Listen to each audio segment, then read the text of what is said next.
What's up, guys? It's Celtic here. Today, I did a review on The Walking Dead Series 5 figure Maggie Greene. I'm hopefully pronouncing her last name is Green right, even though it's spelled with an E, so I don't know if it's Maggie Greene or Maggie Greene E, but I'm pretty sure it's Green. You know, it's kind of weird without an E, but I'm pretty sure it's that name, Green, and the whole Walking Dead universe seems to be a little more unique with the E in the end, but I digress. And I was in the fence, to be honest, in the beginning to get these figures from The Walking Dead, since like McFarlane toys didn't really catch my interest because of their scales, like really small compared to other figure toy lines that I collect. But being open-minded collector, I just figured, you know what, I'm gonna get figures that pretty much that catch my interest, both past and present. So getting this second figure from the Walking Dead series, yeah, it's really not too bad. I mean, like, you know, for a price point, it's like pretty much get what your money's worth, to be honest. I mean, like the amount of detail go with this figure and accessories. I mean, I'm pretty sure the size or the scale of the figure will grow onto me, but it's really not that bad. But let's go with the packaging real quick. So here is the packaging for the figure. As we see, it's Maggie Greene, you know, E at the end and whatnot. It comes with the assault rifle, gun, and knife, based on the hit TV series on AMC. So saddened that there's gonna be two episodes left in the season 4 till season 5. So not looking forward to it, but at the same time looking forward to it for the series to come to an end. And then we got a shot of the actress right there, which is really cute, and I love the accent she has. And here's an empty case of the figure that's short taken out. Not much of the art in the front, to be honest. But if we look in the back, you can see that there's other figures of the toy line. We got Daryl on the motorcycle when it's becoming a box set, where it says right there, which is going to be really hard to find, I'm pretty sure, since like Daryl has slowly become a very popular character, both in guys and mostly the ladies. Now we got Glenn, and here's the Maggie figure that we're reviewing right now. And there's Tyrese, another character not really starting to grow some interest as well as some progression in the series, this season 4. And here we have Zombie Meryl and the Charged Zombie. So not a bad figure line for this wave, and I'm really excited to get the rest of the figures.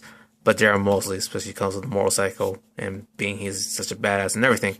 So after that's all said and done, let's check the accessories that come with this figure. As I mentioned in the packaging, she comes with 3 weapons, and here is like the pistol that comes with it. Apparently there's not much detail or any kind of wash with this pistol, but you know, it's very minor detail, you know, it's really nice. And apparently there's a holster scoped in within the figure, which I'll show later on, but you know, not much in terms of amount of paint applications. But I don't know if my camera picks up close.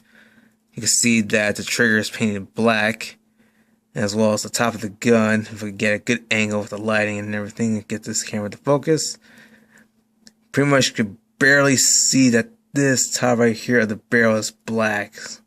Doing my best, like, to get a better angle of the paintwork. But it seems like really tough to tell. I don't know if you can see it, we could just barely make it out right there. Not too bad. The gun is very small. I can see the presence from my palm right there. And it's like really hard to grasp it. And for the second weapon, she comes with an M16, and it looks very nicely detailed despite how black it very is. And it's very like some detail on the barrel right there, on the middle section here and the front. I don't know too much on guns with how detailed the sections of it, but I'm doing my best here, so I apologize for it. But I know this is an M16 for sure. Nice detail in the clip there, as well as the gun and the body itself. Very nicely done. Got some shine to it. Very minor wash or wear on the magazine clip as well as the handle right there. Not too bad, and it comes with this pliable strap around it, and it's really not 100% removable, but you can actually remove it from the tip on the front like so. Probably give you easier time to wrap around the figure, and you can simply pull it back in position like so. Just gotta line it up, and then, you know, all said and done.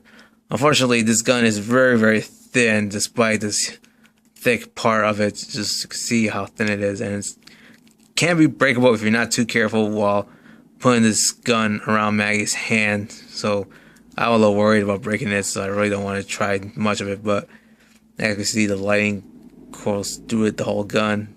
So yeah, that's nicely done. especially the same detail on the other side. You can see that very nicely done. Absolutely love how McFarlane Toys sculpted that amount of detail in this small piece gun. And for the third and final weapon,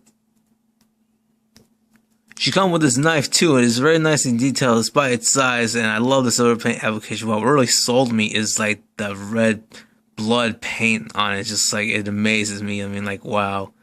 I mean, just like, this starting to continue to amaze me even more to the slightest details from accessories to the figure itself. But you see like the amount of blood that's splattering throughout the knife from the bottom here to the top, which got a lot darker spots. Don't know if my camera could pick it up, but I apologize for it. But you could probably make it out barely. But it's just like, again, just simply amazing. I mean, like, my God, just like, I must have overlooked these figures so much, and I kind of miss what these figures are capable of from McFarlane. It's very nice. And I got the minor detail from the handle of the knife too. Very nicely done. I like that a lot. As I mentioned earlier, that she does have some sculpted in holsters which can actually hold all of her weapons.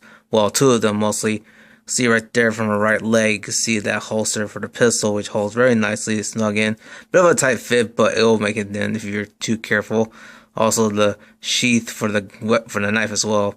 And, you know, it holds it well, but apparently it got this opening, so probably give it easier fit for the knife to go through. And one minor grab I do have it with the M16 is like the strap is like very too wide for this figure. I mean, like, it just like, it'll pretty much fall off her shoulder if not positioned well enough. So it's kind of hard to like to, you know, keep it in place right there. But still, nonetheless, it still holds nicely if you know how to maneuver it right. And, you know, it does gets the job done. I like that a lot. Another gripe for this figure I have is just like, not only for the articulation, which I'll get into it later, but her face sculpt is not really kind of closely to resemble the actress. I mean, I know that most figures don't pretty much resemble the actresses from any toy line, regardless what company makes them, but still, I mean, just like a very minor resemblance would have been not asking too much. But not only that, it's just like, I really don't like how her eyes is positioning towards her right. It just gets annoying. I just don't like it. And that might make me position this figure or pose her differently to get it right, and just kind of a bother. But that with all said, let's get a closer look of her head sculpt. I'm digging the head sculpt of this figure. It's very nicely done. I love the skin tone, even though it's a bit pale, how it is from, you know, actors from the movie, from the show. But I just love the, you know, the detail around it. I mean, like around her collarbone there, you can see the amount of splat blood from lightest to darkest around that point right there. Just like really nicely done, especially those very tiny drops of blood. Get the camera to focus. Yeah. But yeah, if you can see, like, you know, tiny drops of blood going there, just like, look at that. It's just like very nicely done from McFarlane's part. And her head sculpt is very nice, especially her hair. Just like, you see the individual strands from the back of her head. And, you know, just love how the job's been sculpted on her head. Just like very nicely done. Then from her tank top there, you can see it's like very dark green. See the lines and the creases there. Very nicely done. Also the black bra underneath it. Very nicely detailed. And there's probably a bit of shading around this figure on the arms. Like right there, maybe some dirt as well. More blood from her right forearm. Which is really nicely done. And you can see from her hand as well. Very nicely done. Even more so than other parts of her body. You know, just like, you know, killing the knife with the head to the walkers. And just like love the blood detail. I mean, look at that right there. It's like that dark blood spot. Just like really amazes me. And not much under her left arm, but, you know, just not too bad. Damn, and look at the bottom of the figure around the waist. You can see that's just silver paint sculpted, or silver paint on a belt buckle, which is really nicely done. And you can see that the minor detail on the belt as well. It's just like, wow, who would have thought they would have achieved that? But again, the more I look into this figure, the more it amazes me. If I can get this damn camera to sculpt, okay, there we go. But yeah, see, just like, man, very nicely done from McFarlane Toys. And look at the jean itself. I mean, like, see the texture they done to it as well. You know, some paint shading here and there, the blue that he used, as well as the creases and lines there. The holster, not so much on detail, but you can see like how wow. It's just like didn't notice until now. We'll just get focus again. There we go. But holding this right for a bit. You see how the gun can like probably stick out from the holster, from the trigger right there and so forth, and the barrel as well. Just like very nicely done. Very cool detail. Did not expect that. I mean, just again, just discovering this more and more as I go into this, it just really amazes me. And with the sheath for the knife, see that very nicely tiny paint to silver paint applications there, and there's minor details there. Very nicely done. Like that a lot. And you see more of the belt detail in the back, like X's and silver paint applications there. Just wow, phenomenal work from McFarlane Toys. See the pockets of her jeans and that cute booty of hers. You can see the rest of the holster strap and the sort of paint applications from the belt buckles in the back. More so on the knee, on the boots as well. More creases from there, and love the lace detail on these boots. I mean, just like seems like a dark maroonish or dark brown paint applications for those laces. Very nicely done. I mean, I cannot believe they actually do that. I mean, just wow. The detail on this figure just amazes me. And not so much on the bottom of this feet right there. Maybe a little bit, but not too much. But yeah, just like really digging this. I mean, I didn't think I'd be into this McFarlane toy figure lines at all, but I'm slowly getting to it. Very nice. Love it a lot. So articulation for this figure is really not the greatest in my opinion. Just like it's really difficult to have her stand up, but it can be achievable, but it does take time, a bit of time consuming.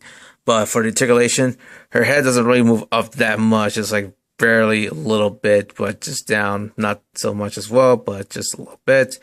Her head goes right and left as normally. Bit of a pivot, just tiny bit. Her arms go outward that much, go forward, back as usual. 90-degree angle elbow joints, rotates on the elbow as well. Rotates at the wrist, goes down, up and down, and no ab crunch or torso articulation, but she does have a waist joint, which is a bit stiff. It goes left and right, 360 if you wish, and, not too much. Her legs go forward, not too much.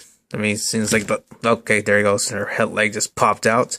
Just popping that sucker back in. So yeah, that's how far it can go. Not too much. Goes back like that much so. Single jointed knees go that far much. And she doesn't have any thigh rotation. Well, pretty much upper thigh rotation right there. I failed to mention that. She does have a boot cut there. Doesn't very much. And that's about it. Not the greatest articulation for this figure, and it could use a little more like an ankle pivot or an ab crunch or a bicep swivel. Would have been really nice. I mean, but it is how it is. So for a size comparison, here she is compared to the Series 4 Carl Grimes figure. And here she is compared to the Marvel Legends Marvel Now Captain America and SH Figuarts Goku Super Saiyan 1 version. So yeah, here's like a brief comparison to the scale how these Walking Dead figures fit to other toy lines. I mean, even though for SH Figuarts they're like 5 inches, and I thought they were smaller for my taste, but apparently Walking Dead figures are pretty much takes the cake on being the smallest. I think they're probably aiming towards being 3 3/4 inch figures, even though not really too much big at 3 3/4 inch figures. But for Walking Dead purposes, I mean, it's just like very enjoyable to have good amount of posability. Love the detail that these goes into these figures. I mean, it's just like been a fan of the show since season 1, and I just figured, you know what, it's time to collect these figures for this series, and I just like, gotta give McFarlane Toys props for it. Can't really deny the amount of great work that goes into these figures. But again, just minor gripes here, and this is like a must get for any Walking Dead fans in general. So definitely can't wait to get the rest of the figures of the toy line, especially Daryl, which I'll hopefully be reviewing him in the near future. But yeah, that is my review for the Walking Dead Series 5 Maggie Greene. Hope you guys enjoy it. If you have any comments, please put them down below in the comment section. If you like, please like the video. If not, want to subscribe, go ahead. This is Celtic here, and take care, guys, and I'll see you next time.